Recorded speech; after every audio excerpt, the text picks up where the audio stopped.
Hello again. It is a beautiful day here at Bachelor Bullshit Studios. It's a loud one, though, that our studio neighbors once again felt a need to give us some sound effects. I am your author, Max Churchwell. And I'm your analyzer, Kinsey Brinton. And everybody, here's what I need you to do.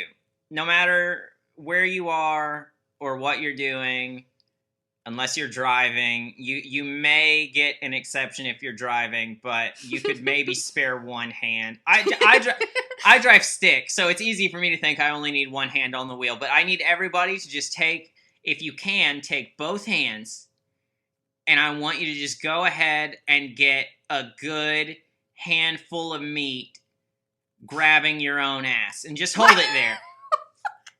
Because here's the thing about this. Where are you going with this? Here's the thing about this intro. Well, not even just this intro. This intro is to prepare you for this whole episode, because if there's one thing you need to do to be ready to discuss this episode of Caitlin Bristow's season of The Bachelorette, it is hold on to your fucking ass.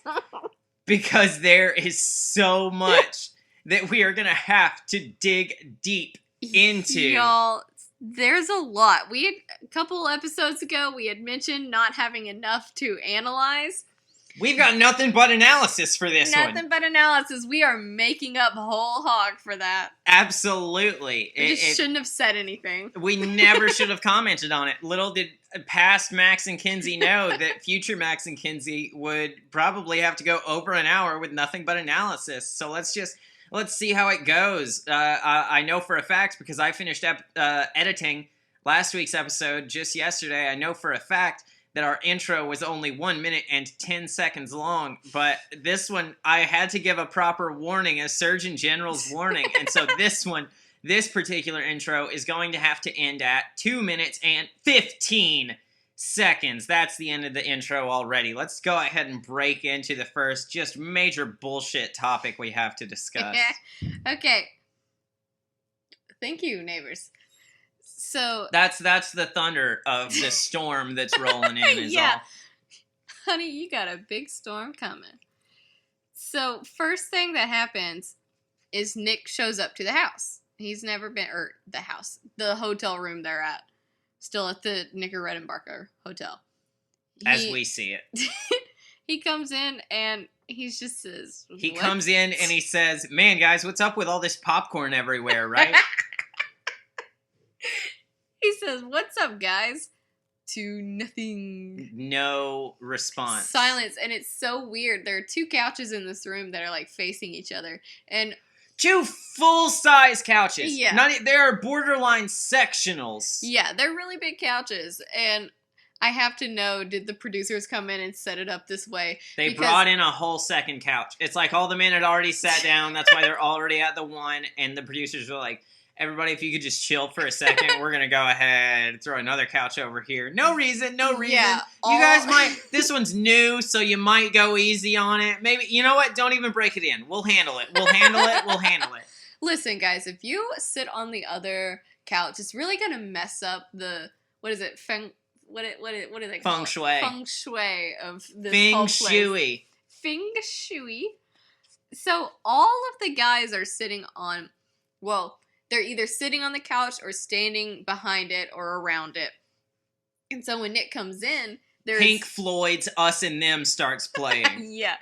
There is no room on the other side, so he kind of gestures to the couch like, okay, I guess I'll sit here. He sits down alone in the middle of this full-size fucking couch to face this couch full plus group of men that fucking hate him. Yeah, and they immediately start asking him questions. I mean, as they should. One thing that's great, though, is I think it was Tanner maybe that said it. Says, I guess we'd like to start with, why don't you start? Or whatever like that. He's like, we'd like to start with wanting you to start. Mm-hmm. And so Nick kind of explains where he's coming from. And, I mean, we've heard it before. Just the, like, oh, I just really wanted a chance. Da, da, da, da, da. And then Tanner starts going in on him. Tanner doesn't give him fucking 2 minutes to catch his breath and is like, here's why I think your presence is bullshit. Yep. He keeps going in, and then Nick will try to say something while Tanner's still talking, and Tanner's like, nope. Like, there were a couple times where Tanner just didn't stop for him, but then eventually he really did, like, no, listen, and went on with his shit. I fucking loved it. Yeah, it was pretty good. It went down so smooth, Tanner. Yeah, and Nick, the weird thing is when Nick talks about why he came on the show, he never mentions Caitlin's name once. Yeah, he's always saying this girl, this chick. Yeah, he says a lot like, oh, I just want to see how I felt about this girl, or I thought this girl was really cool, and then at one point it was like, I think she's a really cool chick. And Joshua was like, excuse me? Yeah, he says, is she a cool chick or an amazing woman? That was his thing, is, like, he really questioned the fact that what Nick actually had, thank you, neighbors, I too think it's bullshit what Nick said. You are correct. I guess the podcast being recorded above us. In this studio that we're definitely in. Yes. The one above us is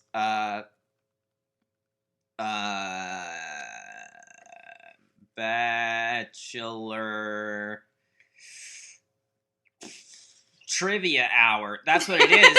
That's what it is. People are getting overexcited trying to buzz in, and they keep falling over trying to slam down on the buzzer. Yep. It's a full game show setup. You guys would love it. It's so interesting, and we'll tell you all about that later. Yeah, go ahead and try to search for it on your podcatcher just to see what... email me and let me know what's up. Because we've never listened to it. We have no idea what it's about, but the people are so rambunctious. They're really so into it. Rambunctious, excuse me. But anyway, about this podcast, he keeps saying this girl, Joshua, questions him about that. Is she a cool chick or is she an amazing woman?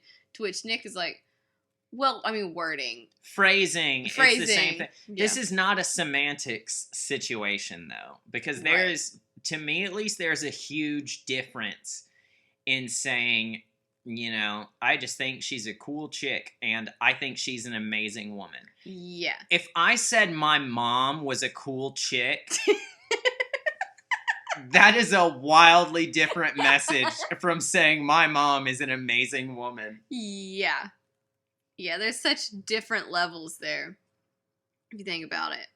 And so they start to question Nick on his intentions, to which he says, well, after Andy season, I was at home. I went back to my regular job, back to life as normal, as if that was a defense for I'm here for the right reason. He includes the words pretty boring. Yeah. And that's what I really question. Because the dudes were already talking about, like, Tanner had already said something about, we're worried you're here for your 16th minute of fame. Yes, I loved that 16th minute of fame. It's powerful. But for some reason, Nick's defense to that is, well, no, my regular life is boring as hell.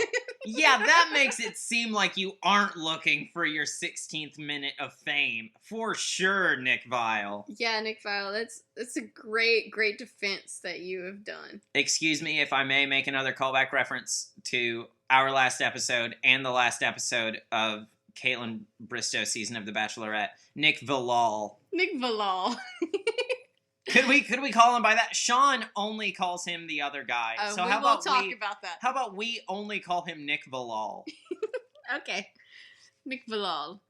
So then it's time for the rose ceremony already. Nick has just shown up to the house and they're doing a rose ceremony right away. I mean, there's a cocktail party, but it seems like it goes by so quick because, and this is one thing we talked about, we have to discuss on the podcast, like, we see so little of this cocktail party. We see like 2 conversations that Caitlin had with somebody. Mm-hmm. Maybe 3, but in fairness, one of them is some bullshit with JJ that we're going to get into in a second. Yeah. It's going to be a real quick discussion of it, but the long and short is JJ still sucks shit. It's just a different type of sucking shit since Clint isn't here anymore. Right.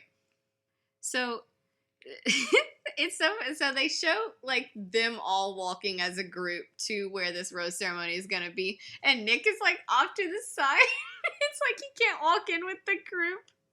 You can barely see him. He is like all the way to the side and seemingly about 6 feet behind the next person in the group. Like, he seems to understand, even though in the last episode he said some bullshit on the phone call with Caitlyn about like, well, I thought they'd be happy, whatever the fuck.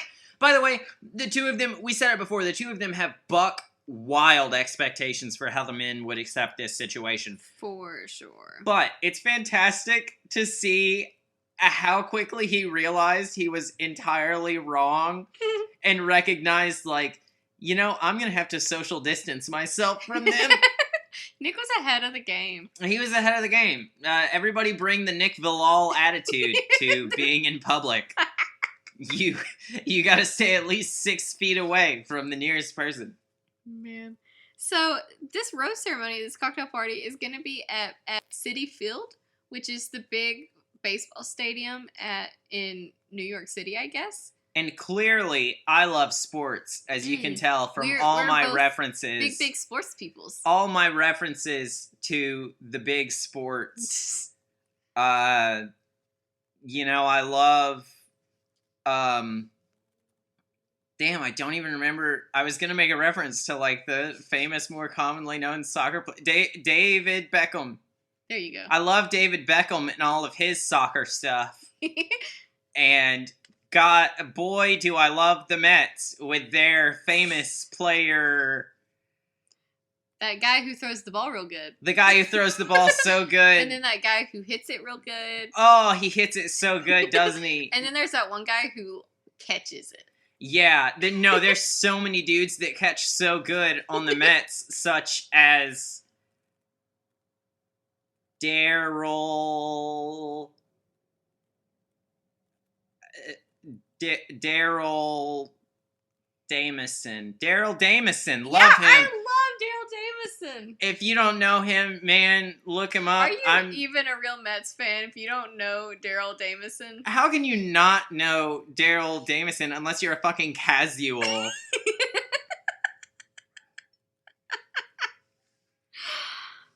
You don't even have to know sports to know Daryl Damison. Everyone knows Daryl Damison. And all his famous movies like The Marine and whatever the babysitting one was in the, like, firehouse or something that not John Cena, but Daryl Damison was in.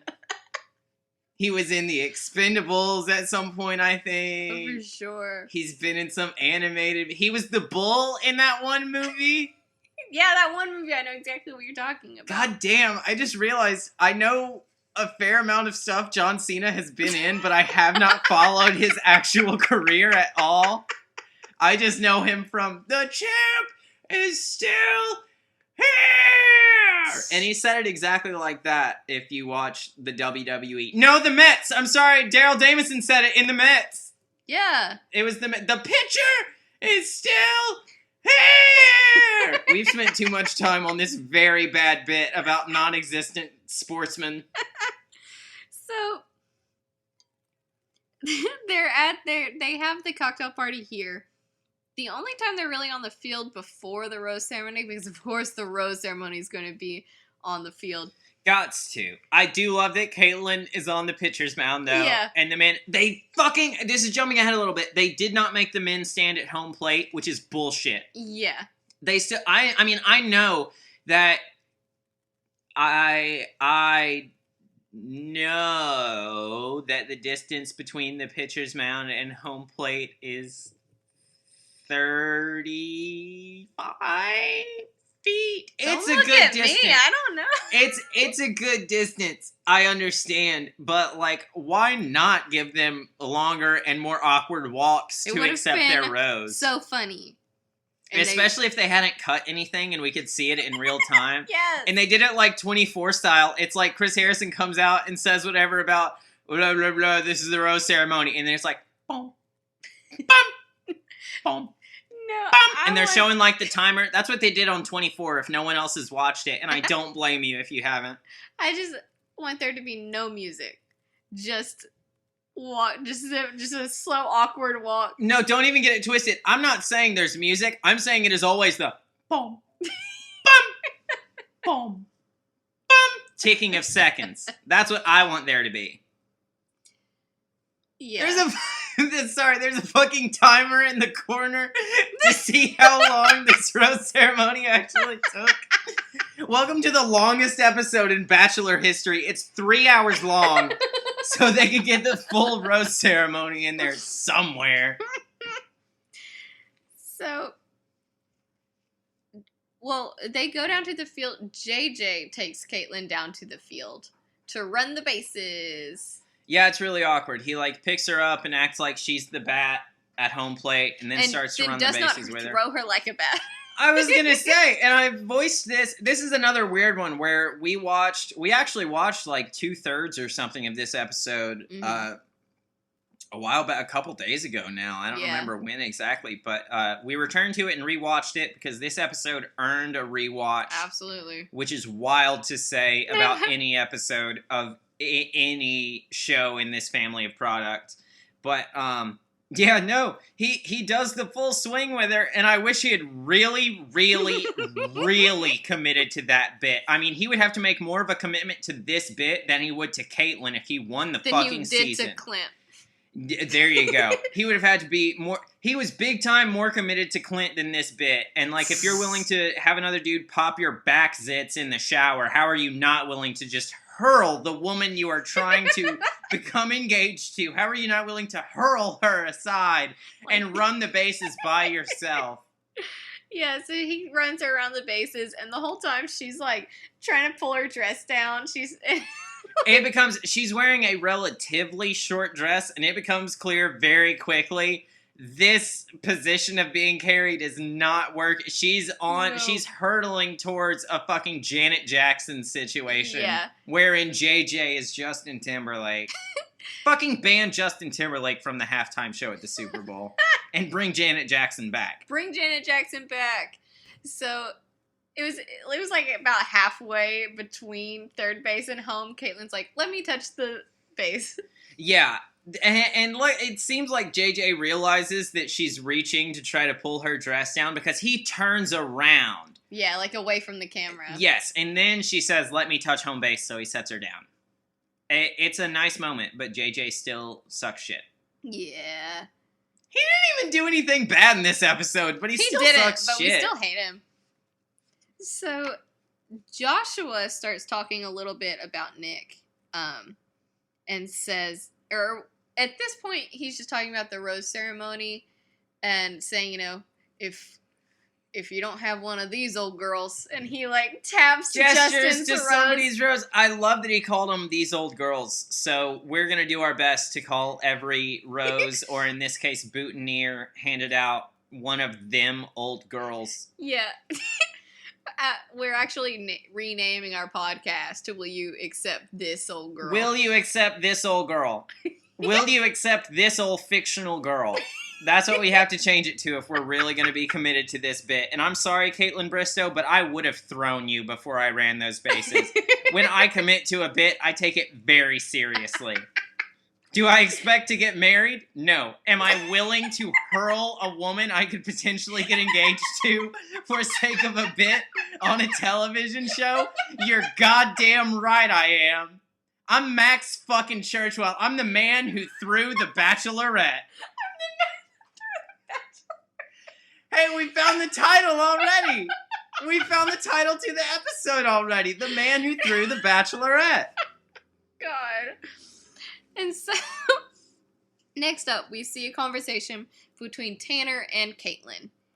And Tanner starts immediately talking about Nick. It's like almost in media res we are shown this conversation. Yeah, and we get that a lot. Because like I said earlier, like this cocktail party goes by so fucking quickly. Yeah. So he talks a little bit about, you know, questioning Nick's intentions and all that jazz.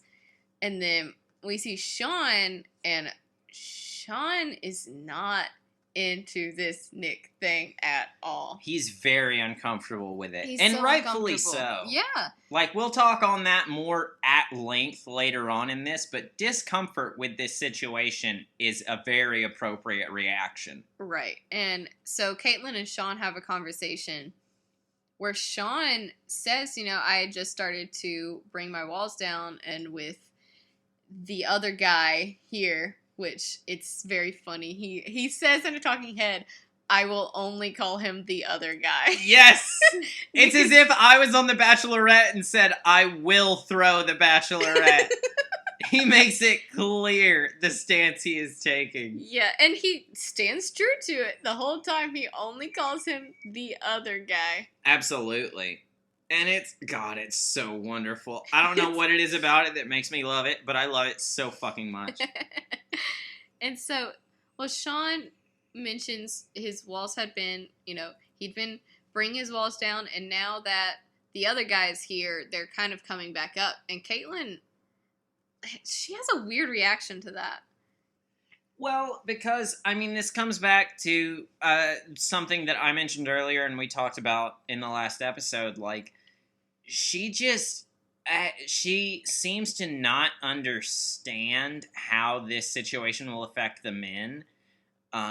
Which, we talked about this a lot watching this episode. But, like, she did not seem to have an accurate grasp on how the men would react to this. Right. So it's just really odd that when Sean is voicing sort of his what makes him sort of reticent, it makes him withdraw a little bit based on this happening. Like, it's odd to me that so quickly she becomes defensive. Like, she is fully ready. She's ready to defend this decision that I don't feel she fully evaluated before she made it. Right. And to here specifically, she says, well, if you want this to fail, it's going to. And pretty much is like, well, don't bring your walls back up. It's the same as Clint right before he went home. Like, she's putting all the onus on him. Yeah. Which sucks. Like, we talked about this last time. Like, I was just starting to be on Caitlin's side. Mm-hmm. And even though I fully understand why she's making this decision and why she wanted to bring him on, like, I don't think she is understanding enough of the men's reaction to this. Also, holy shit, we are not even past the cocktail party, and we've already been going for 23 minutes. Yeah, Guys, like I said, hold on to your ass, because there is no amount of editing either of us can do to this episode to get it below an hour. I am almost certain. So, Caitlin, I don't not like Caitlin anymore. It's just I don't agree with these decisions that she's making. Exactly. It's not that I hate her now, it's that I'm questioning her so fucking hard, because this seems like such a haphazard decision. Right, and like you said, and we'll get into so much more of this later, you had mentioned her getting defensive, and it seems like she is also insecure about her decision, and so she has to make up for it by digging so deep, her heels deep into this decision that she made. Exactly. We talked about that while we were watching the episode, like... It fully seems like in fairness, she has committed to the bit, which is great, but it's not a comedy bit. It's a whole different kind of bit, which is less enjoyable for both those witnessing it and those experiencing it. Mm-hmm. So then it gets to the rose ceremony. And y'all, it is so cold. It's cold apparently outside. Fucking freezing. Like, we only see, in this rose ceremony, we see Chris Harrison once, and it's in his, like, hey, welcome to the rose ceremony. Mm-hmm. And he's got a pea coat on, which appears to be, like, a full-length pea coat. He's got the scarf on. He is bundled the fuck up. Whereas some of these men are just in their suits. Just in a suit. Some of them brought, like, a coat and a scarf. But for the most part, they're just in their suits. And Nick Bilal is taking it the worst. He has the most trouble with it, For sure. Which we also mentioned while watching it, Nick really should have been exempted from this rose ceremony. It just doesn't make sense that he was here. Yeah. Like, if you're gonna bring another guy in, I feel like the numbers have to be adjusted completely. Yeah, and it's just so weird because seemingly they went directly from Nick getting here to the rose ceremony. Yeah. And because, I mean, like, there maybe could have been one day. Because, as we talked about last time, Caitlin, she announced that he was moving in not long before the one-on-one. Mm-hmm. And then him coming in was, like, during this one-on-one, more or less. Yeah. Which would mean that, like, it couldn't have been more than, like, a day or two since he came in. Yeah, if that. If even that. And it's fucking buck wild that essentially, based on the change in numbers, essentially an extra person has to go home. Mm-hmm. Which, yeah, 3 people do go home at this rose ceremony. And not, spoiler alert, unsurprising spoiler alert, not a one of them is Nick, and that's horse shit. Yeah, so here's... Fuck, we are almost halfway through this episode and we haven't gotten past the roast ceremony. Like I said, guys, this one's gonna take a while, so keep that firm, like, fistful of meat out of your ass. I hope you guys have not let go of your ass, because time has not come for that. Oh, don't worry, I'll tell you when to let go of your ass. That I don't was know really if creepy. I don't think I have a sultry voice, but listener, I, your sultry author, will tell you when to let go of your ass. Stop. I, the author of the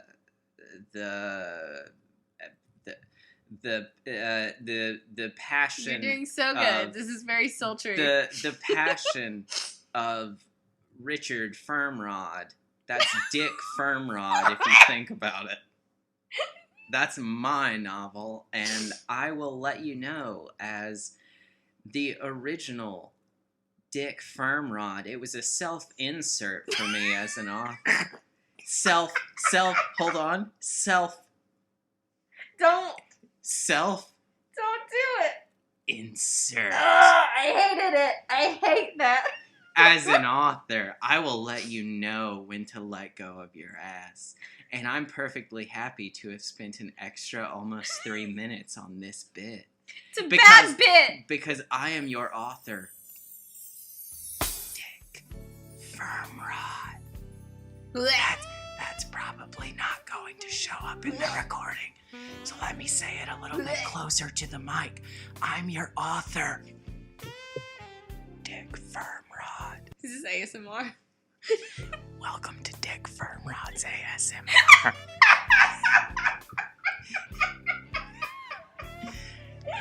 Now I'm gonna do some silly stuff with the nearest object I have next to me, which is the metal cap off of a wine bottle.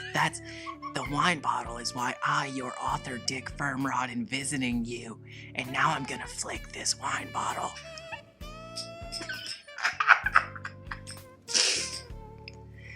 Does that make you horny, baby? And now I'm done.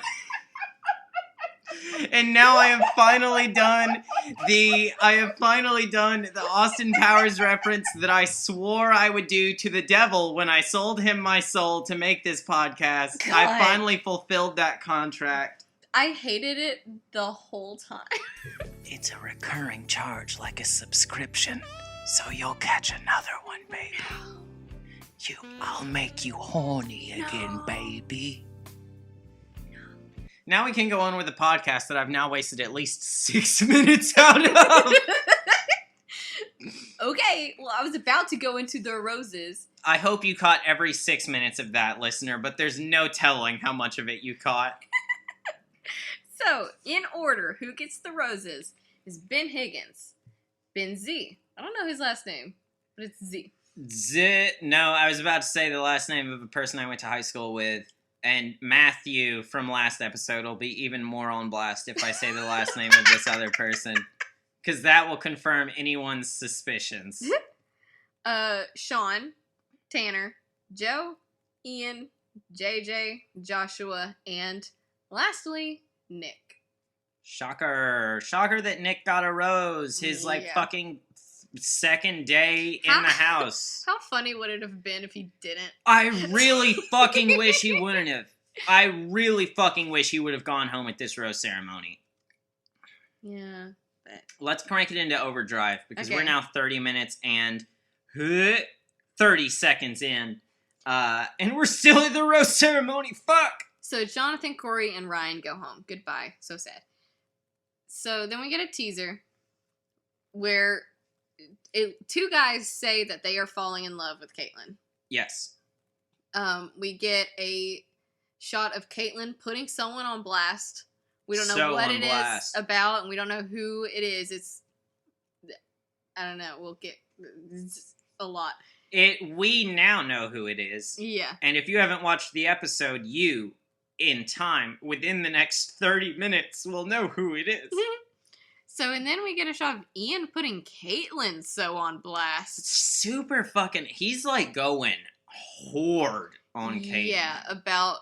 I think you're just here to make out with a bunch of dudes on TV. Yeah. In fairness, that's the name of the game. It's not The Bachelorette. It's the make out with a bunch of dudes on TV. Yep. Man, if only they had been honest from the get-go. Bachelor Season 1 was just make out with a lot of girls on TV. Can you even imagine? What was that, 2002?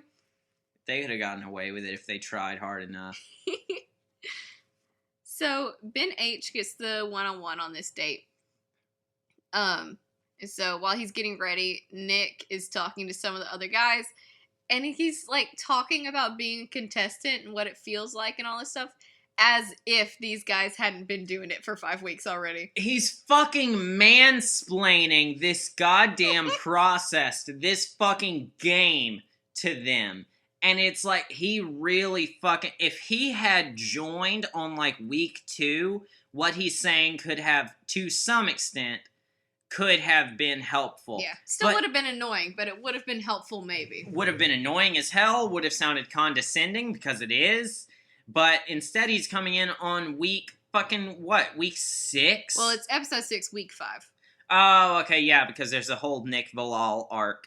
He's coming in on week 5 and acting like these dudes have no fucking clue what's going on. Yeah, and all the guys while he's talking just seem so uninterested and so uncomfortable. How do we get this guy to stop talking? Yes, it is very clear that nobody cares to hear what he has to say, because it's the equivalent of, listener, I don't know how long you've been listening to podcasts. I've been listening to podcasts for a hot minute, but under the very hopeful assumption that you have listened to our previous episodes, if those were the only episodes of any podcast you'd ever listen to, and I explain to you how to fucking listen to a podcast, a process that is ultimately quite simple, even though at times it can in some ways be difficult. I would have no business whatsoever doing that. Kinsey, let me explain to you how to be a podcaster. In fairness, we've both been podcasting for the same amount of time. But pretend that I've been podcasting a mild amount longer, and I try to explain it to you when essentially it's talk and be interesting at least a little bit. That'd probably get pretty frustrating. Just a little bit. Anyway, here's what you need to know about being a podcaster. Okay. No.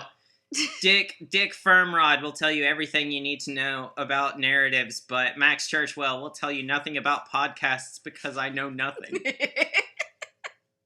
So then we get a teaser with a lot of the same stuff, but something new, which is definitely something Ian said, because it's his voice, is she's not half as hot as my ex-girlfriend. Yeah! Which is whack, and there's so much more to come. But yeah. First, we have a one-on-one with Ben Higgins. And so we didn't mention this before, but they're in San Antonio, Texas now. So they've traveled to San Antonio, and they are entering a 2-step competition. I believe that's the exact same reaction I had when we were watching this episode the first time was, ugh. Yeah. So it's at this place called The Green, but it's spelled Gruene. It sucks. It sucks. Why and it pronounced like that? fuck the English language for being like this. So there's, it's like an actual competition. It's one of those where it's like they'll dance and then they'll get tapped out, and as it goes along. Like the end of Grease. Yeah, exactly. Or, well, the 2/3 mark of Grease. Maybe. Yeah, I haven't watched it in a long time, but let's keep going. So there's the best part about this date is this little old lady who's one of the judges, and she's so old, but she does a little two-step on herself, and it's so cute, and she talks about how dancing is a lot like relationships, of course, because they made her say it. So many people at this competition talk about how dancing is a huge part of a relationship. Yeah. And, I get it, but I was more concerned with the fact that, what was her name again? Betty Jo? Betty Jo is probably the oldest living woman I have ever seen in my fucking life. She really is so old, but she's so cute and wonderful. And so they have live music at this place, of course, and it's Dale Watson and his Lone Stars. And I just want to say, because I have to... Our theme song is the song Make Believe by one Mr. Conway Twitty. And this dude, whatever the fuck... Dale Watson looks as if he is trying to have the aesthetics of both a young Conway Twitty and a young Elvis Presley. Yeah, but he is old. He's quite old. Certainly not as old as Betty Jo, but he ain't a youngin'. Yeah, so Caitlin and Ben make it through round 1, and I started to get worried. I was like, oh man, they're just really going to hijack this two-step competition, aren't they? Because they're not very good. They're not very good. But they get tapped out in round 2. So I was like, oh good. They didn't come over and ruin these people's whole day. Thank God. But they have a nice date, and later on, they have the, dinner portion of the date, and the biggest thing that came from that is apparently Ben had a really bad relationship experience. Like, his last relationship was a long-distance thing, and he can't open up about it. And Caitlin kind of is like, oh, you can open it up with me, this is our first really one-on-one time we've had together, other than, just like a couple minutes at a cocktail party. But he opens up a little bit, and it's nice. Then there's a group date. And so the guy, I can't remember who read off the card, but he comes in and, all the guys are sitting in the chairs and he's reading them off. And they know that whoever is not on this group date will be getting the one-on-one date. Yeah. And Nick thinks it's going to be him.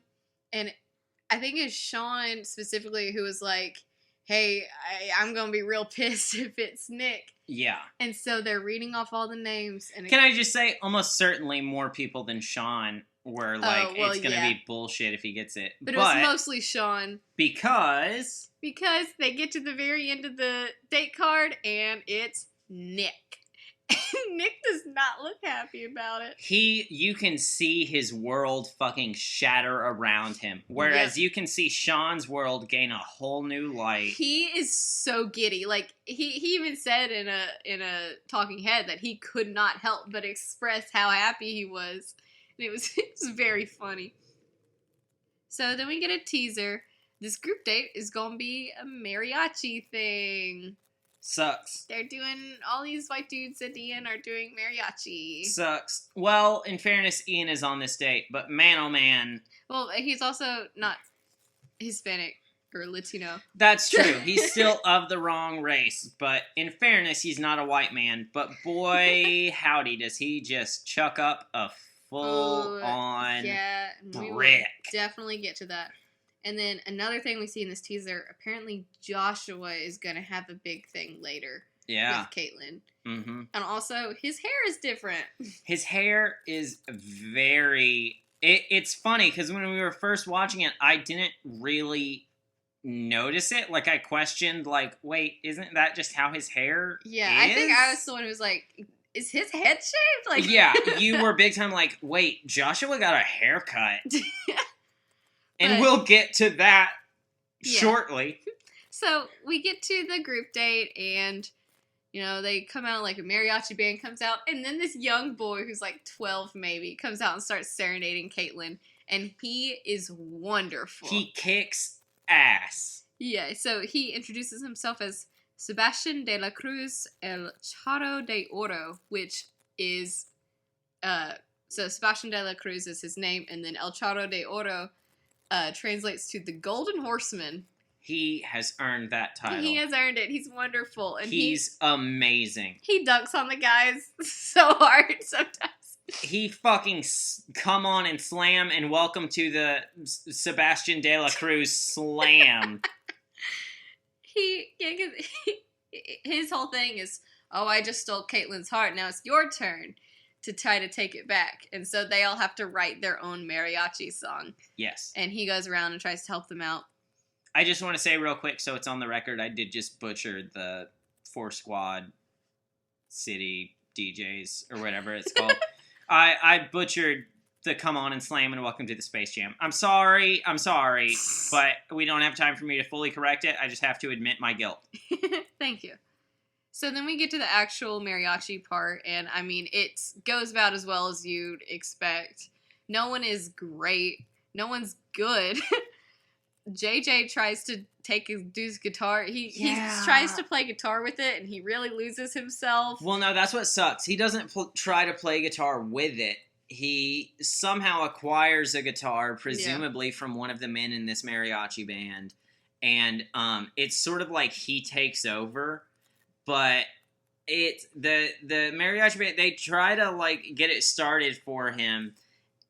And he tries to kind of pick up right towards the end of the little refrain they were playing.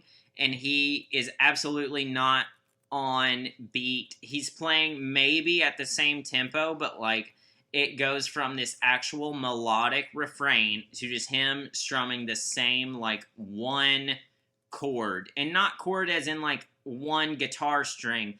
Chord as in whatever the fuck, like A natural, B sharp, whatever the hell note that it was.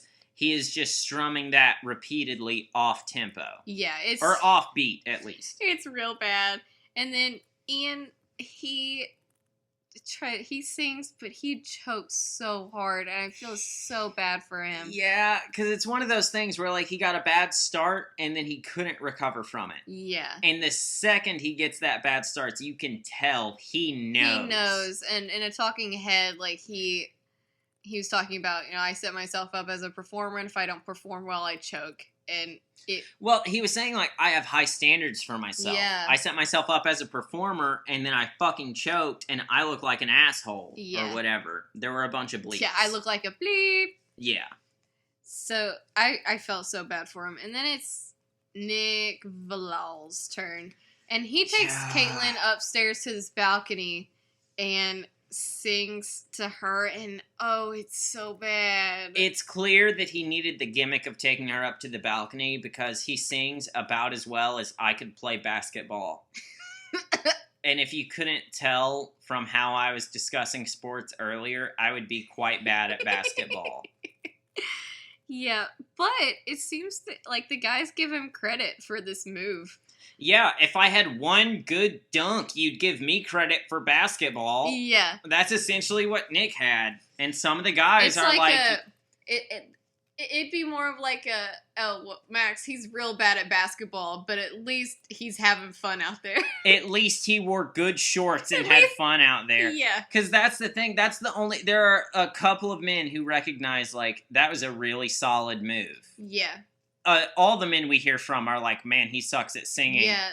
But there's a couple of them that are genuinely like, that was a good move. Yeah, and everyone who said, oh, that was real bad was, but he owned it.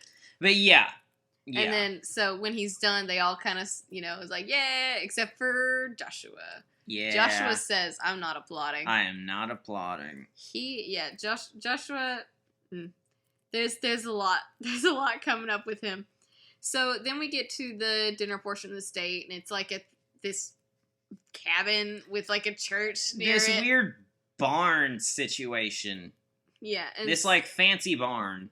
Yeah, and so Joshua's thing is he takes Caitlyn aside. Caitlyn apparently is a hairdresser. She's got a cosmetology license, and Joshua asks Caitlyn to give him a haircut. And so that's where the weird half shave was from, because she, in the middle of this haircut, the clippers die. Now, okay, hold on. I'm going to do this as quick as possible. This is not my fashion corner as I had with Jason Mesnick, but it's a different thing as far as aesthetics. She starts to cut his hair, accidentally cuts all the way to the scalp at one point with her buzzers, and it's like this. It's a tiny area that she has gone all the way to the scalp, but it is very noticeable because it's essentially a hole in the hair on the side of his head. And she's like, okay, let me just commit to this. And she even asks him, she's like, you trust me, right? Because he's wearing a blindfold. Yeah. And he's like, yeah, I trust you completely. And so she starts trying to do this thing. She says she was going for a mohawk. I think what she was really going to do was something more like an undercut, the Pidgeotto haircut. But she, for some reason, she does like half of the left half of his head.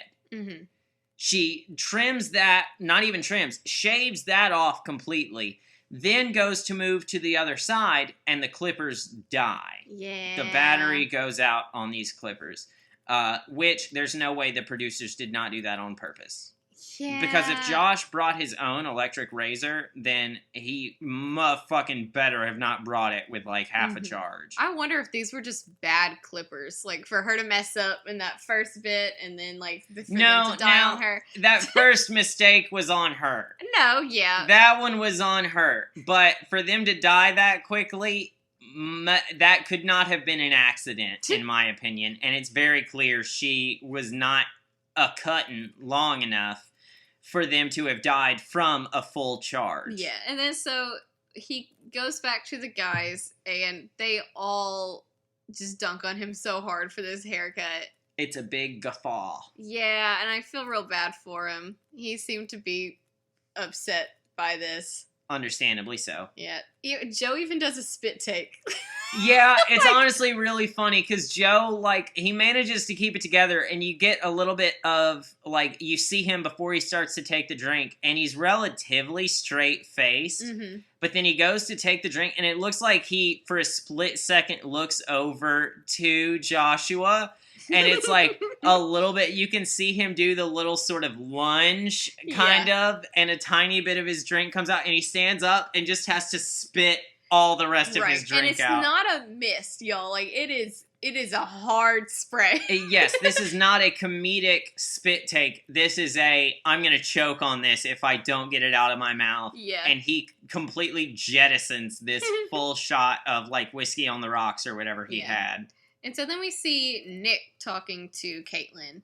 And so Nick said something about, like, oh, Joshua had her give him a haircut. I'm going to have an actual conversation with her. Yeah, he was talking all this shit in a talking head about we're complete opposites because blah, blah, blah, blah, blah.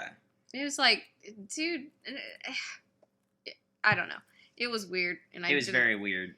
And so, I mean, they talk, there's nothing really big about their conversation.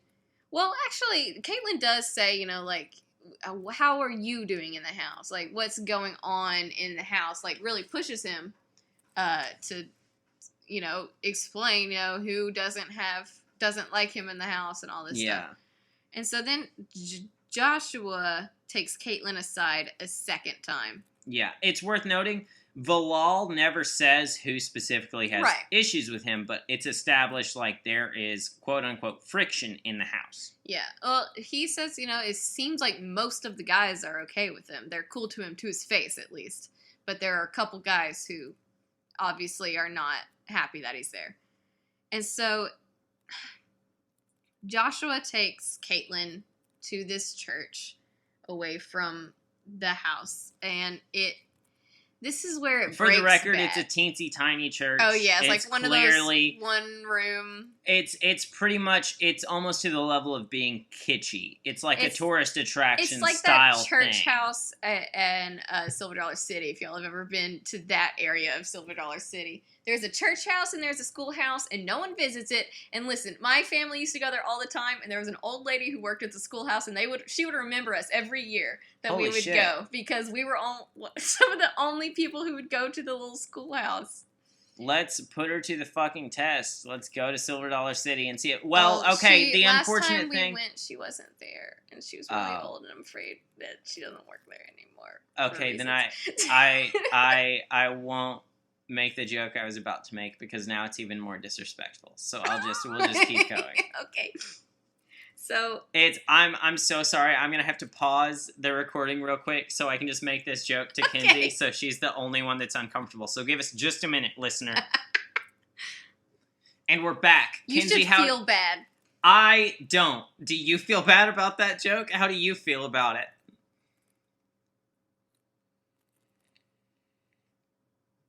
Listen, you should understand that my grasp on both morality and mortality are loose enough that I can make jokes like that, and it's fine.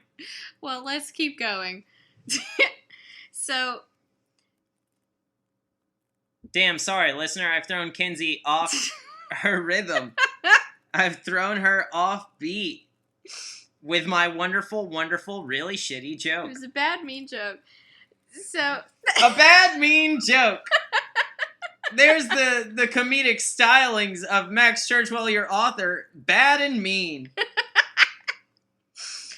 So, something we have to talk about at length here is, and we'll get into it a little bit more, but keep this question in mind, between Joshua and Nick, who is the bad guy in this situation? Who are they trying to portray as the bad guy in this situation? Because it seemingly goes all the fuck over the place. Yeah, so Joshua talks to Caitlin in this second location and says that no one in the house likes Nick.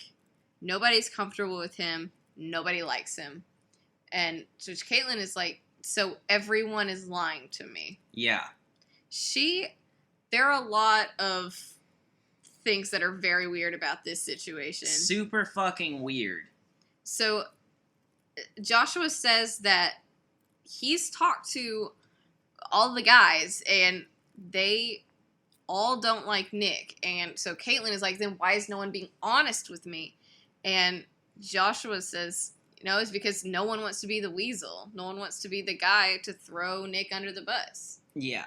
And an important thing here is, like, as Josh is talking about this, he definitely, like, he does not say anything to distance himself from, like, speaking for the group as a whole. Yeah. But Caitlin, along the lines of that, like, so everybody's lying to me, it's almost, there's this mixture of defensive and maybe combative? I'm not sure. One thing she says is, like, so all of a sudden I'm a frickin' idiot. Yeah, and everyone can whatever. see this except for me. Right. And, like, in fairness, and I mean there's more to come on this, but in fairness, from everything we've seen so far, none of the men are super cool with Nick being there. Well, here's the thing, is it's been about a week since Nick has gotten here. Yeah. Give or take.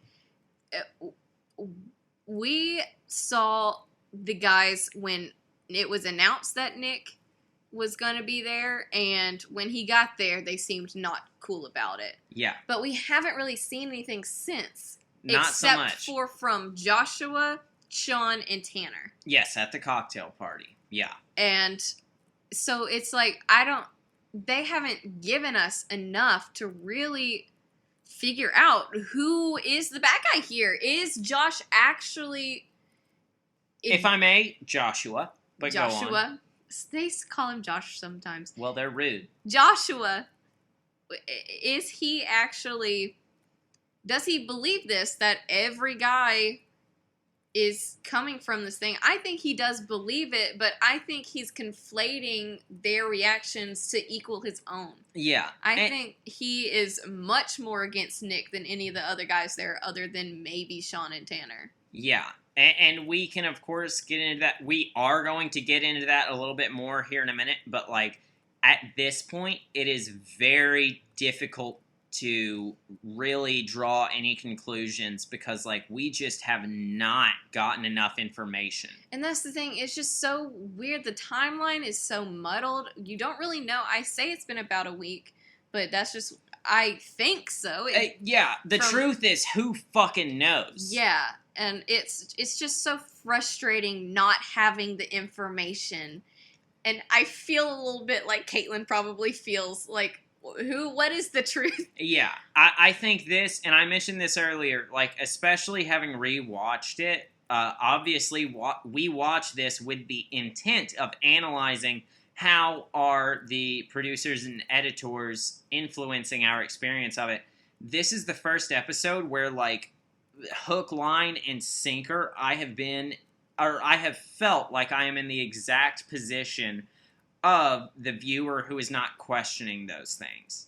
Because this one really gets me to, like, I mean, if I were watching it without the intent of analyzing it, I don't know that I would be asking all the same questions, but, like, I am so lost in this narrative of, is this a good guy and bad guy situation, or are these, like, is this some sort of character arc thing where we're finding out these facets of Joshua that we didn't know before? Yeah. Like, I don't understand what the goal is, because thus far, I do not care for Nick whatsoever.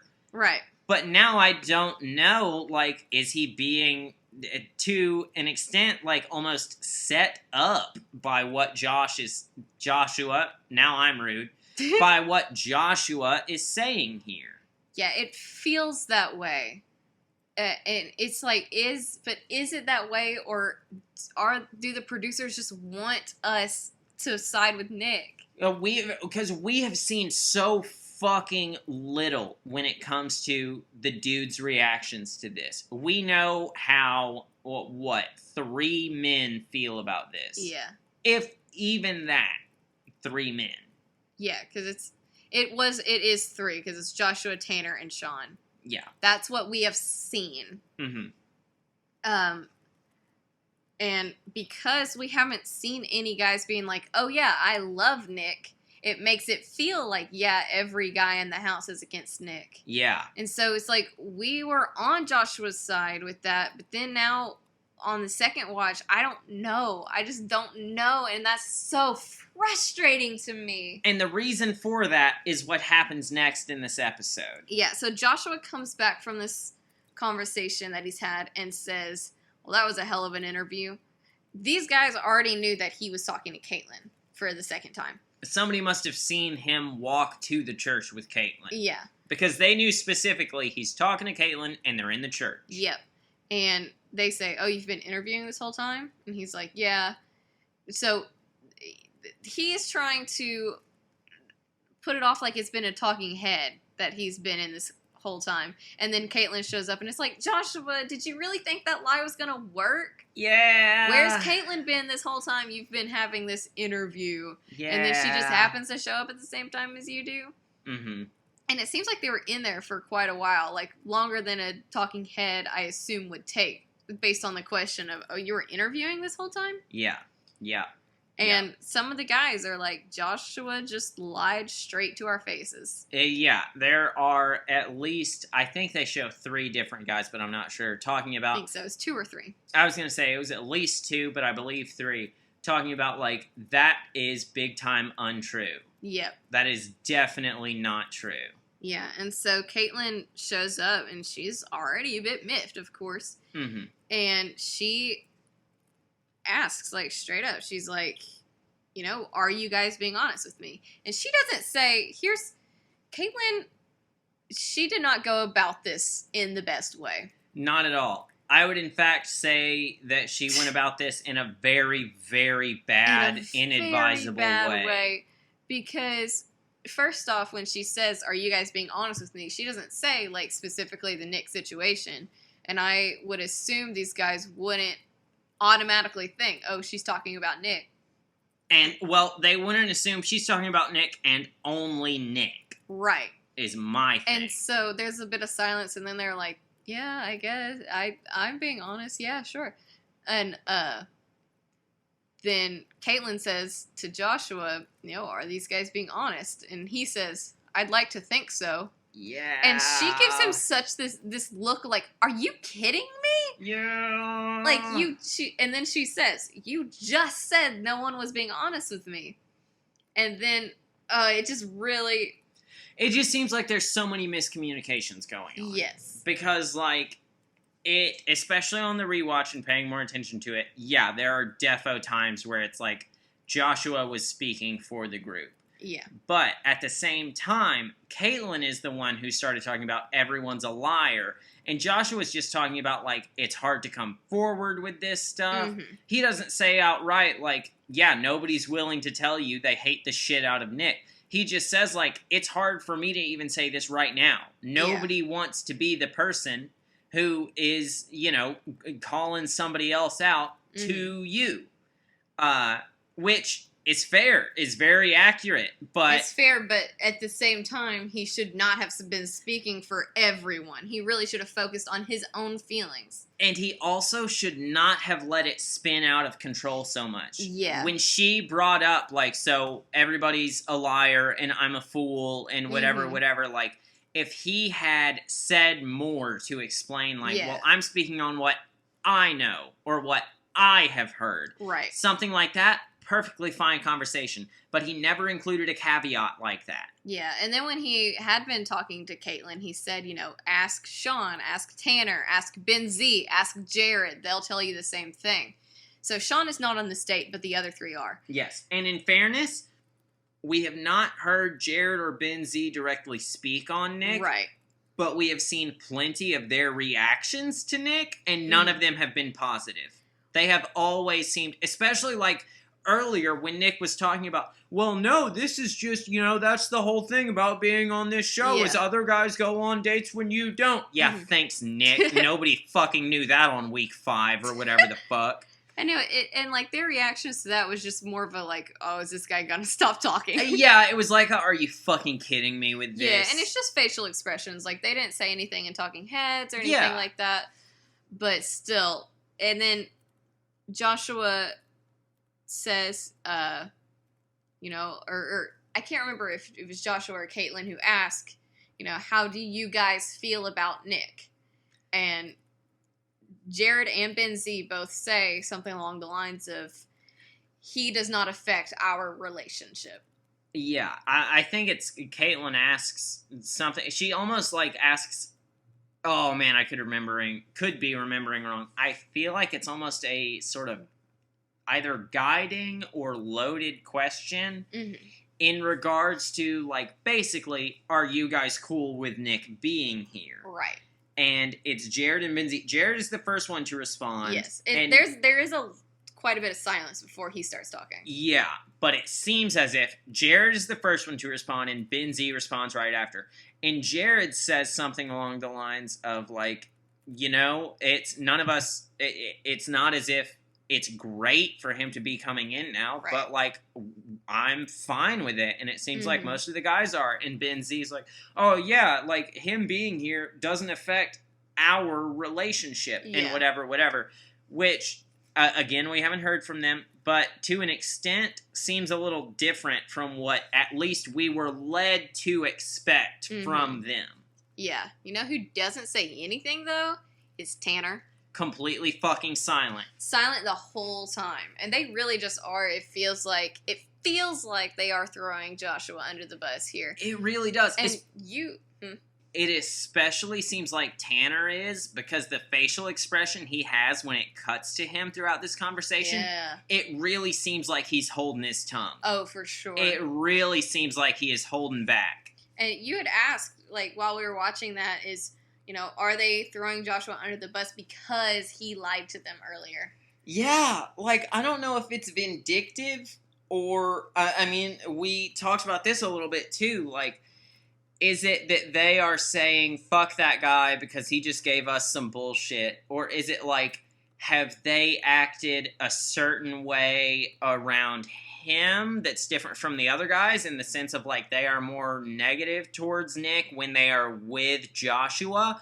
Or have they been more positive about Nick with the other guys than they have about Right. Joshua, and now they don't want to join his side because it is seemingly the losing side? Yeah. Or is it they don't want to let Caitlyn know that they're against it because with Josh being called out like this, it's clear that the opposing Nick side is pretty much the losing side. Mm-hmm. So many variables in this, Yeah. and that's why it's the biggest fucking, like, the editors, the producers, they have me on such a fucking line, and I hate it because I don't know what the fuck to think about this. Right. And I don't know what the fuck I would be thinking about this if I was not watching it specifically to see where the producers and editors really gave us some bullshit. Yeah. And then, talking about producers and editing, Joshua says specifically to Ben Z, at the bus, we were just talking about how goofy this felt. And Ben Z's just like, what are you talking about? Yeah. Like, that was just straight up, it felt so wrong and so disingenuine. Yeah. Like, it seemed like he was straight up lying. Mhm. But we were not shown any conversation at the bus. None at all. And Joshua even says something about, like, really, dude? I mean, we were... And Benzie again, like, no, what are you talking about? It's essentially the same as... And I mean, this is a wildly, wildly, wildly different context. But it's almost the same as, like, that thing where if somebody tells a really shitty or xenophobic or problematic whatever joke, and you're like, what do you mean by that? You're right. And you hold them to it of, why don't you explain that? It's as if he's putting Joshua in that situation, but, like, Joshua has already made it clear he does not want to, like, put other dudes on the spot. Like, he's so incredulous about no one being willing to step forward with this. And I don't know if that means people have been dishonest with him. I don't know if that means people are now being dishonest with Caitlyn. Yeah. I don't know if that means he's full of shit. I have no idea what to make of this situation. Yeah, it's wild, and I just don't know how to feel. And we had mentioned, like, if there was a conversation at the bus and they didn't show it to us, it seems like they're trying to paint Ben Z in a better light. And if it is that, it seems like maybe he gets pretty far in the season. He must go so fucking far. Yeah, but that's only if there was that conversation. If there wasn't, then, Ben Z is fully fine with his... what are you talking about? And Joshua's in the wrong, but there is no way to know, and I hate it. Yep. It's just very bad. It feels so shitty as a position to be in, and it truly, truly does make me wonder, like, had we been watching this just as Bachelor, Bachelorette, Bachelor in Paradise viewers, how would we have reacted to this if we were not looking for times where it was like, okay, clearly our perspective is being wildly influenced by what is actually being presented. Yeah, and it's like, it's so frustrating with that mindset of what if I wasn't, would I have been so easily manipulated by these producers? And then it makes me pissed off at those guys. Yeah. But then Jared calls Joshua out for lying about the interview. They said, oh, so you were talking to Caitlyn that whole time. And Joshua says, well, yes, but because I didn't, what was it he said? He was like, I didn't want, he was like, I felt bad for taking a second turn, basically, a second amount of time with Caitlyn. Right. When there were other people that haven't had it.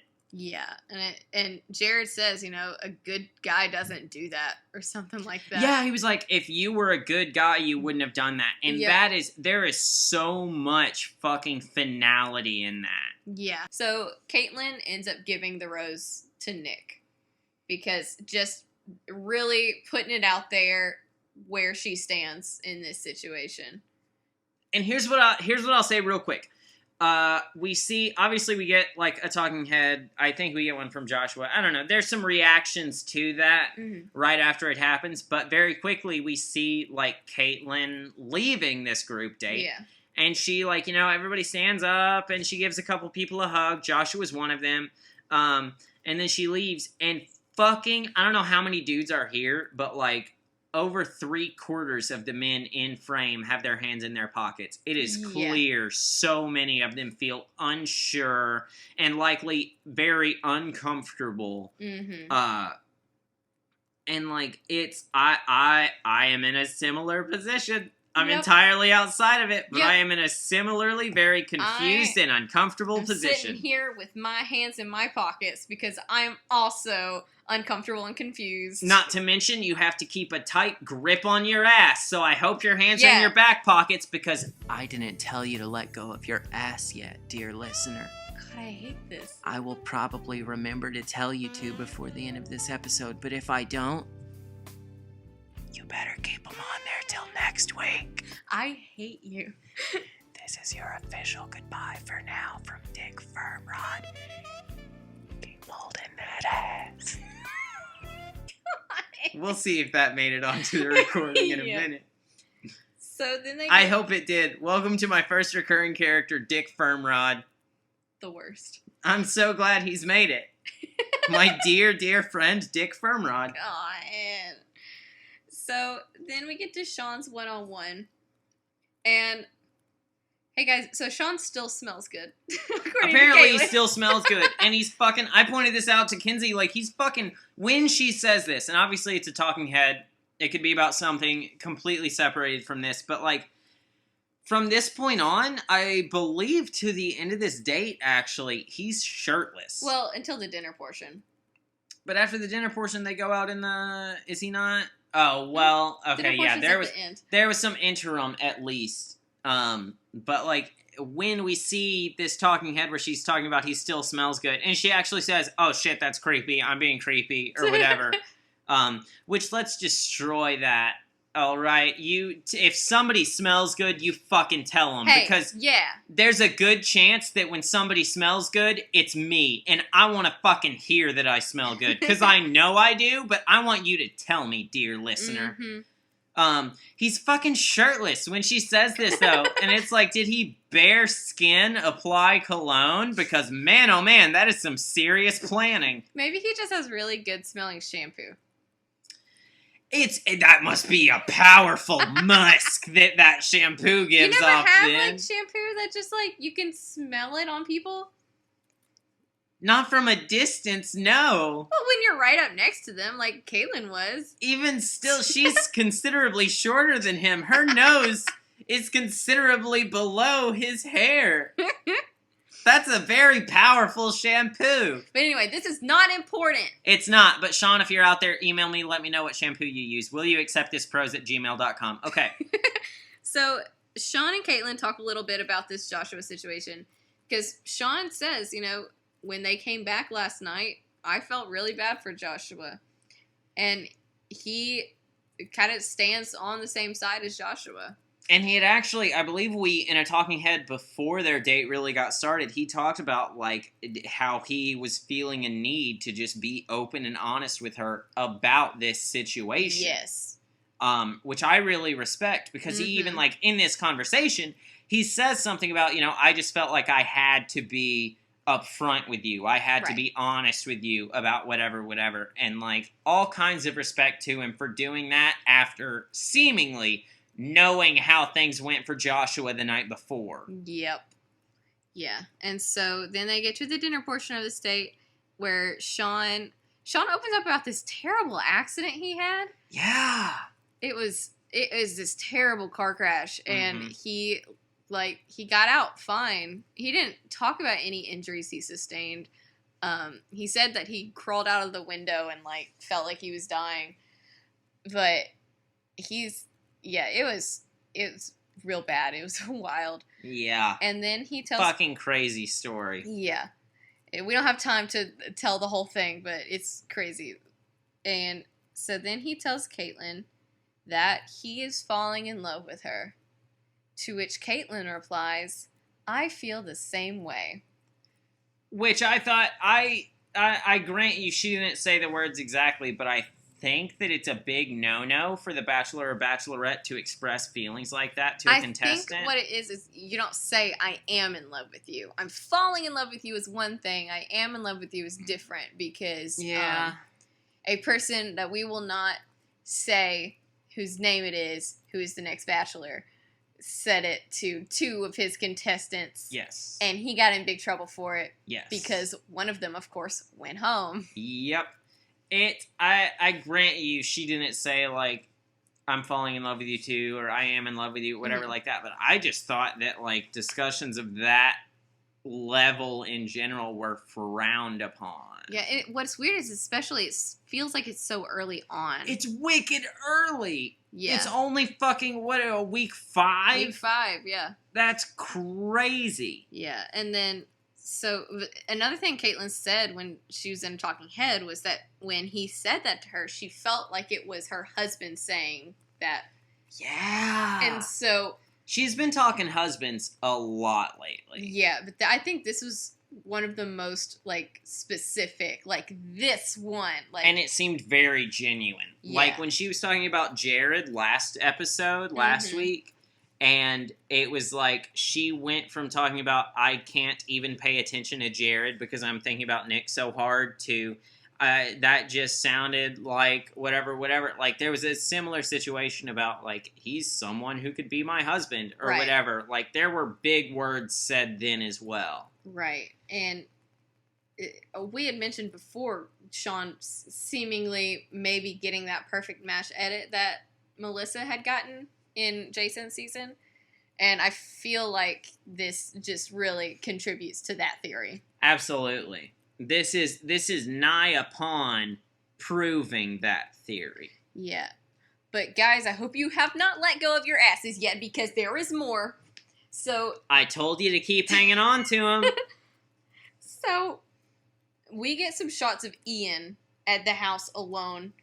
He is not doing well. He is just not. He is done with this whole process. He feels like Caitlyn is not the one for him.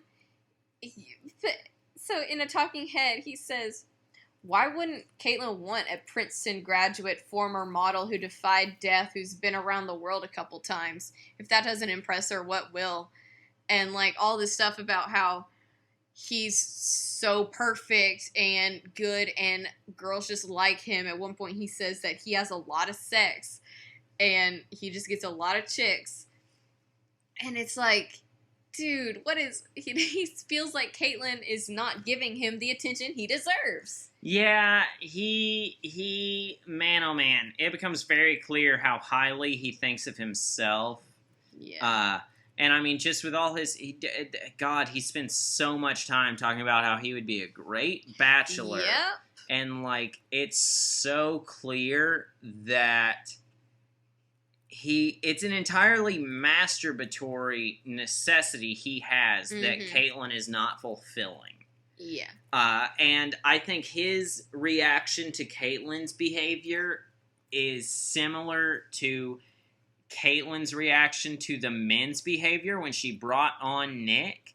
And it's sort of, at least for me, it is the type of expectation where it's...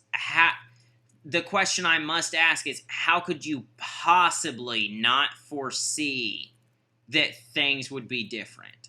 Yeah. Like, if you're going to go on this show, how could you possibly not understand you are not going to get all of the attention from the Bachelor/Bachelorette? In this case, of course, the Bachelorette. How could you not understand you will be sharing her attention? Yeah, I mean, I don't know, Max. I think he's pretty justified because, you know, he is an enigma, you know, a gift that you unwrap for life. For life. There's a fun, direct quote. He says outright, I am an enigma. I am a gift you unwrap for life.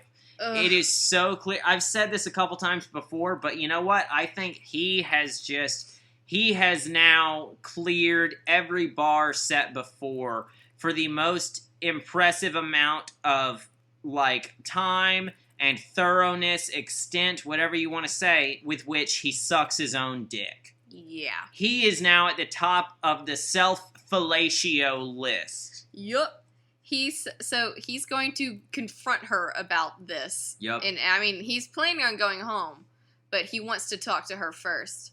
And he says, we're here in San Antonio. The Alamo is where the Texans made their last stand for independence. This is where I'm going to make my last stand against Caitlyn's heart or something like that. Something stupid. Yep. And then as he's walking over there, he says, she's not half as hot as my ex-girlfriend, so when I get my time, I'm laying it all out on the table. Oh, and also something that's not as important, but should be mentioned, Jared also says he's falling in love with Caitlyn, and she just says that makes me very happy. Yeah, Jared gets left out in the cold a little bit again, but holy shit, Ian. Ian, God almighty, he went so sour so quickly. Yeah. And it's as if I bought a loaf of bread and took out the first 2 slices to make a sandwich, and the next fucking day I had nothing but a bread bag full of mold. Yeah, it was such a quick turnaround, because up until then, I had liked Ian. Ian seemed cool. I mean, he didn't do great on these performance-based dates, but he seemed cool. Yeah, he seemed like a cool guy, but nope. He's very deep, and you have to understand, he's just a deep guy. You can't understand him if you're waiting in the kiddie pool. Yeah. You've got to get past that 4-foot depth marker and launch yourself all the way into the ocean. Yeah, so Ian and Caitlyn do talk in this episode. Apparently, he says the guys are all making fart and poop jokes. Fart and poop jokes, sex jokes, movie quotes, and apparently that works on Caitlyn, but it doesn't work for him. Yeah, he came to meet the girl who had her heart broken by Chris Soules, not the guy who wanted to get her field plowed by Chris Soules. It sucks so hard. As if those 2 women aren't the same person and you can have 2 different aspects of yourself. Yes, it really, it seems, that makes me think that he has almost a savior complex. Oh, yeah. To me, it makes it seem like he didn't want to meet this very, self-assured, independent, just fully autonomous woman. He wanted to meet this damsel in distress that he could rescue. Mm-hmm. And Caitlyn is so not that. So not that. And for him to say that he would make a great bachelor when he wants to swoop in and fix someone's life to accordingly fit his, he is not the perfect bachelor. He is the perfect, fucking ex-wife predator. Yeah. That's what it really makes it seem like, is he would do well in the ex-wife dating scene. Mm-hmm. And he has a lot of sex in his personal life. He has a lot of sex. He would be plowing all kinds of divorcee fields. So then Ian calls her shallow and says she's just here to make out with a bunch of dudes. And be on television. Yeah. And this whole time, Caitlyn's facial expressions are so funny. I must assume that the next episode, the very beginning of it, is going to get us right the fuck back to the Caitlyn Bristow, who is straight to the point, no faking, and cooking these dudes like a pound of bacon. Yes. And I have missed that Caitlyn Bristow. Mm-hmm. Because... yeah, we don't get any of her response in this episode. Only facial expressions. And then we get the to be continued. And then we get the teaser for the next episode. And, there's a little bit of that Ian stuff in there. And then it seems like next episode is the one where Caitlyn has sex with somebody. They do make it seem like that. And it seems like it's maybe Jared or Sean. I was going to say, at this point, I almost don't think that it's Nick, which it seemed like. I don't think it's Nick. In this teaser, we see Sean, in her hotel room seemingly having a negative reaction to something, because we hear him saying, something along the lines of, don't you see what we have, or whatever. Yeah. But, I doubt that's what he's saying when that footage is from. Right. But in fairness, if this is not what happens, the editors make excellent use of the footage they have, because they really make it seem like Sean is going to walk out on this process next episode. So then we get the last thing, it's the end credits scene, and it's just Caitlyn gets to do a little mariachi song. Yeah. And she does have a really nice voice. She honestly does, and I'm glad that we got this because when we were first watching this, I commented on, like, it's super weird that all the contestants had to do this, but the Bachelorette didn't, because usually it's this, like, level playing field situation. So, I mean, I don't think her song was, like, good, bad, or funny enough to earn the end credit sequence, but I am glad they included it since they didn't have sort of the room to include it before. Right. But yeah, that's an episode. That's the full fucking episode, and it is wild from beginning to end. And I'm actually... Oh, yeah. No, come on into the studio. You can, like... do your thing. It's okay. Yeah, Guys, don't worry about it. We're gonna step back from the mic a minute and just give you a chance to hear from, well, you'll know who it is. Hey listeners, it's your good, dear friend and lover, Dick Firmrod. The one person on your list of people that you can cheat on without consequences. Your spouse knows that you can't wait to get a hold of Dick Firmrod. But Dick Firmrod, that's me, is here to tell you, you can let go of your asses now. And I'll grab hold of them in just a minute. Wow, Dick, what did you have to say to the listeners? I didn't quite catch that, Dick. I couldn't quite hear it. What was it? Oh, nothing. I was just telling them to have a good weekend. And to be careful about rising gas prices. Dick, I don't know if gas prices are still going up. I guess severely. Thanks, though. Gas prices are always a serious concern for the average consumer.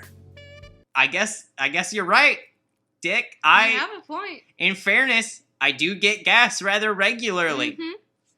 Also, make sure to avoid big name brands because they overcharge just because they have a brand name applied to them. Look into brands like Great Value or whatever pantry that Target has. Because things like that, there's some quality products in there that you wouldn't discover if you stuck by name brands. I barely heard that one, Dick, but is there a specific thing that you sort of had in mind there? Is there like, what should I look for from Market Pantry, which I think is the one that Target has?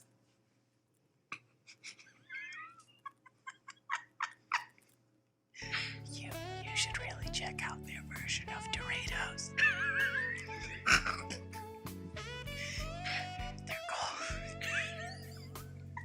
They're called Roditos. Is that true, Dick? I'm pretty sure they have roll catch Roditos.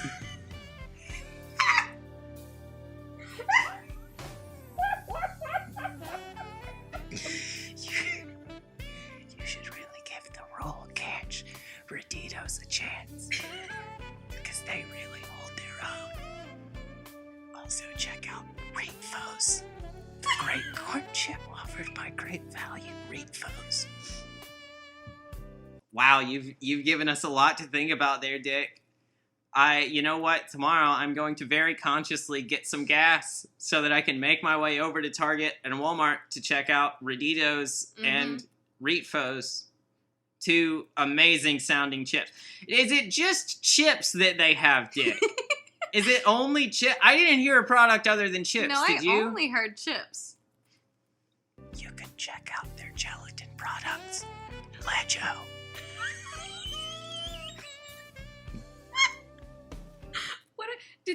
Do they have any like building block toys? Like a line of building block toys? You mean Jellos?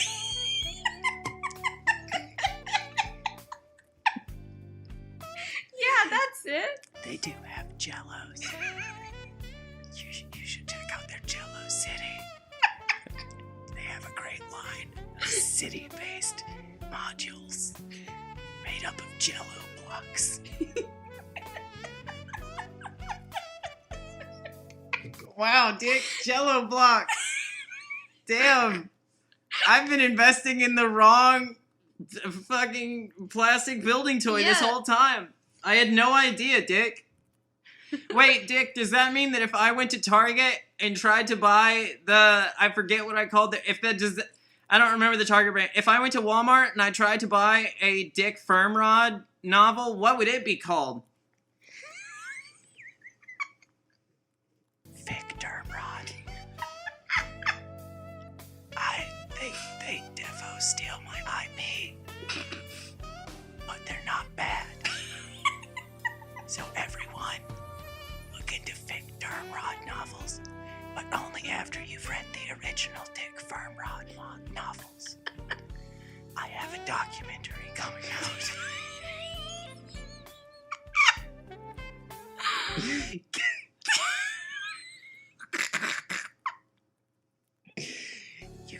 You can catch the life and times of Dick Firmrod in 2021, and the type and lives.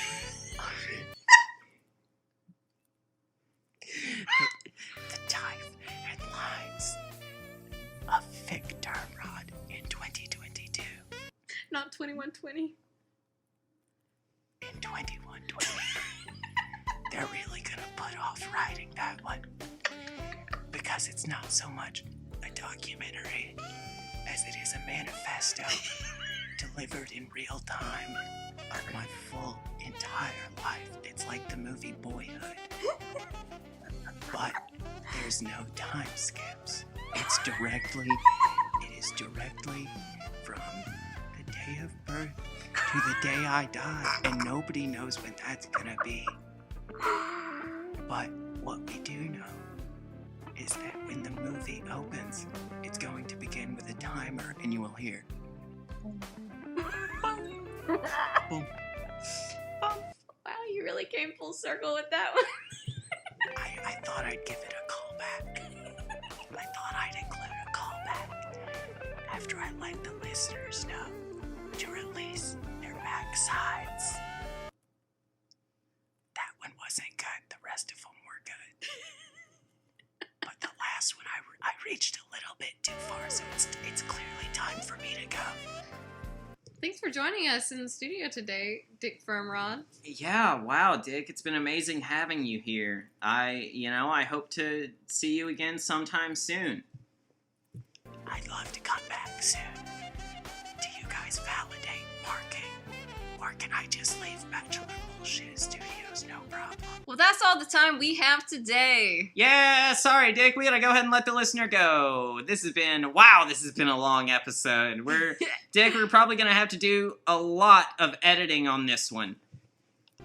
No, Dick, we don't have time for you anymore, man. I'm so sorry, but, unfortunately the time has come for me to let everybody know that if you enjoy what you're hearing, like and comment on YouTube, subscribe on YouTube, on iTunes, give us a review wherever the fuck you can. Yeah, if somehow, despite everything, you enjoy listening to us talk.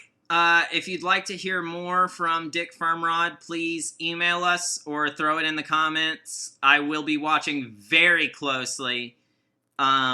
Dick, I'll let you know. I'll let you know if the people want you back. Mm-hmm. I have your number. I'll contact you. No, we'll call you. It's okay, Dick. I just really thought that No, Dick, I'm sorry. You gotta go the rest of the way out the door. I don't think that even showed up on the recording, man. I'm sorry. I'll see you this weekend, but for now we gotta go. If you like what you're hearing, somehow. So if against all odds you like what you're hearing, like, comment, subscribe, whatever the fuck you can do, wherever the fuck you're listening. If nothing else, email us, willyouacceptthisprose@gmail.com. Surely at some point soon we're going to have to finally pull the trigger on social media bullshit. So that'll happen eventually. Yeah. Fuck. Dick just really ran away with the whole podcast for a good while there. He really did. Listen, sorry everybody. I understand if you want Dick Firmrod to replace one of us as one of the hosts, but it'll probably be me. I will give up my seat, and it can be you and Dick Firmrod. Do Door opening sound. Hi, I'm Dick Firmrod, and I'd gladly take over for your analyzer, Kinsey Britton. I'll be your sensual lover, Dick Firmrod. Analyzer. Kinsey has just made a very solid pitch for me replacing herself, which is, I will be your analyzer, Dick Firmrod. So just let me know. Oh, they're carrying me away. Dick, I'm sorry. I didn't want to do that to you, Dick, but you went too far with analyzer. I can't believe you would say that. I'm sorry. You came up with that and it was bad. Everybody, Dick Firmrod just besmirched himself. I don't think he can be a host anymore. I'm sorry, we cannot invite him back. We can't Not invite after him. that. We definitely can't, but door opening sound. I'll come back without an invitation. You'll never know when I'm gonna pop up. Oh, they're carrying me away again. Oh, more violent this time. That was the sound of our security men and women, Jeffrey and... Fuck, our producer's name is Jeffrey No, also, it's I Jim. think. Oh, okay, the producer, Jim. Well, Jim, he was Jim there came too. out too. I was gonna say Yeah. Jim had to come out. The people came out in full force, man. We had everybody, who certainly have names, but I won't take the time to list them all. But now that we have officially removed Dick Firmrod from the studio, ideally permanently, we are ready to finally end this episode. And with I have to stop saying with all that being said. And now that everything that needs to be said has been said, I am your author, Max Churchwell. And I'm your analyzer, Kinsey Brinton. Door opening sound. And I'm your analyzer, Dick Firmrod. Oh, God!